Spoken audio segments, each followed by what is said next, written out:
What's up, everyone? I'm over at my uncle's house and I'm checking out the tomatoes that we started at the end of January. So they are starting to become root bound, which means that you see roots coming out the bottom here, and I've already popped this one out to look at it. You can see the roots circling here. So we need to transplant these into larger pots. So that's what we're going to be doing today. These ones over here are the ones that really need to be transplanted because these pots are even smaller. So if I pop this one out,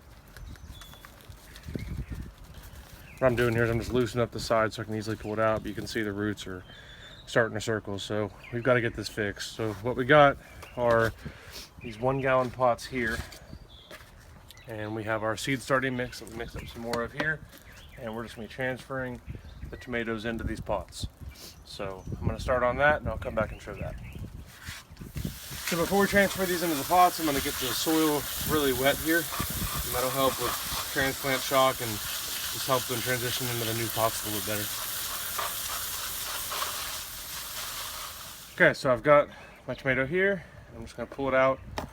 Here I'm going to pull this leaf off because I'm going to plant it as deep as I possibly can in here.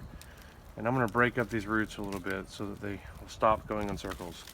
And it's fine. For every root area that you tear, it's going to sprout off 2 new roots from that point. So don't worry too much about hurting the roots. You want to get these out in the open where they can start growing down into the new pot. So I'm going to plant this as deep as I can here. I should put a little layer of soil at the bottom. Now I'm going to plant it all the way to the bottom here. And I'm going to fill in around it.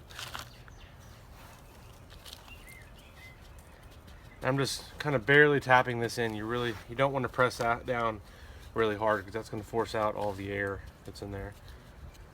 So I've got it in here, and now I'm going to water it in really well.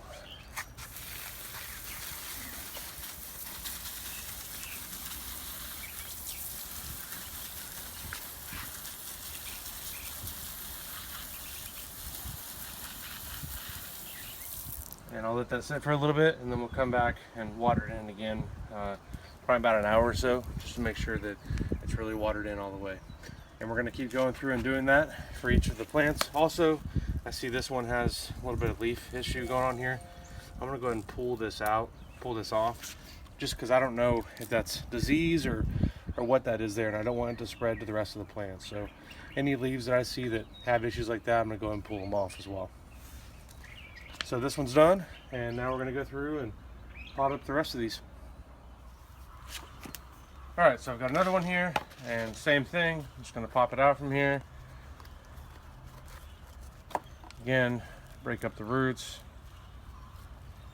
I'm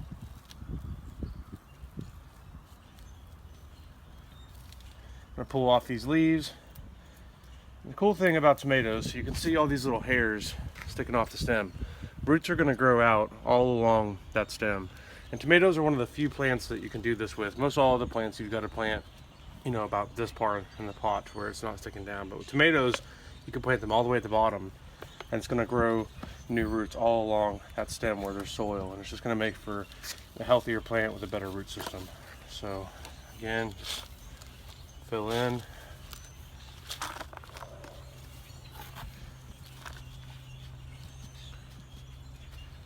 And again, I'm just lightly tapping it in. You don't want to press down too much and force out all the air because the roots need oxygen as well. So I've got it in there. Water it in. And again, we'll come back and make sure these are fully saturated once we get everything planted and up potted.